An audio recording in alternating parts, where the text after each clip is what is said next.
జీవితంలో తీసుకునే అతి ముఖ్యమైన నిర్ణయాల్లో పెళ్ళి ఒకటి.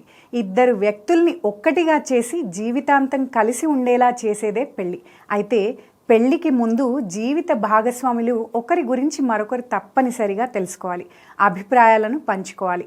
వివాహం ముందు ఎంతవరకు సరదాగా గడిపినా వివాహం తర్వాత బాధ్యతలు పెరుగుతాయి కాబట్టి ఆ బాధ్యతలకు కట్టుబడి ఉన్నారా లేదా అనే విషయాన్ని తెలుసుకోవాలి. ఇక వివాహం తర్వాత ఎక్కడ ఉండాలి? ఉమ్మడిగా కుటుంబంతో కలిసి ఉండాలా, లేదంటే విడిగా కాపురం పెట్టాలా? ఉద్యోగరీత్యా ఇప్పుడు అంతా విడిగానే ఉంటున్నారు. విడిగా ఉన్న కుటుంబానికి ఎలాంటి ప్రాధాన్యత ఇవ్వాలి అనే అంశాలను ఖచ్చితంగా ముందుగానే చర్చించుకోవాలి. సంతానం విషయంలో వివాహానికి ముందే చర్చించుకోవటం మంచిదని నిపుణులు చెబుతున్నారు.